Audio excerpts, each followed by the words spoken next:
Ako ngayon nakabili din ng kapirasong pisngi ng baboy sa palengke. At sabi ko ngayon lulutuin ko ng crispy, yung malutong na crispy lechong kawali. At ari nga ay pinakuluan ko na tapos aking pinalamig muna. At nung malamig na ay garni ang ginawa ko, hiniwa-hiwa ko uli ng papaganyan.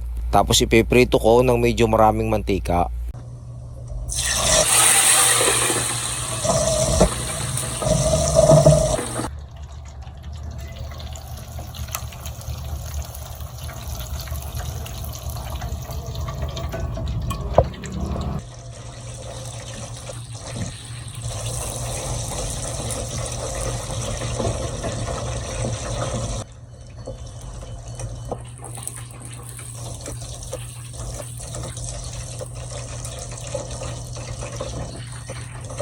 At iyan mga bossing, ating hahanguin muna. Ari nga pala nakailang baligtad ko para makuha ko yung ganyang itsura ng pagkakaprito. Ari ay hahanguin muna natin at ating palalamig-lamigin tapos ipiprito uli natin. Kumbaga double fry ang ating gagawin para mas malutong, mas crispy.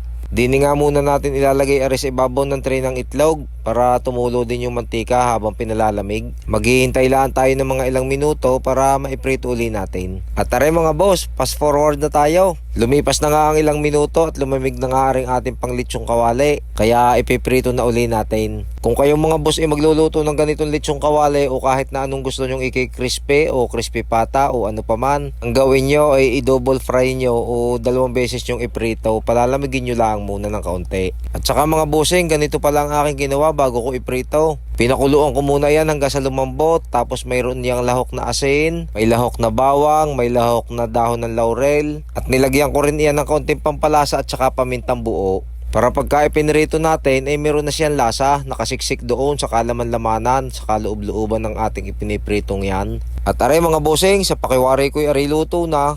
Kaya hahanguin na natin at para hindi ma-over fry. Ay tingnan nyo, pagkakaganda rin ng pagkakaluto, golden brown. Medyo nasunog-sunog lang ng konti yung parting gitnang iyan, gawa ng napalakas kanina ang apoy. Pero ayos lang, iyan, kaunti lang naman.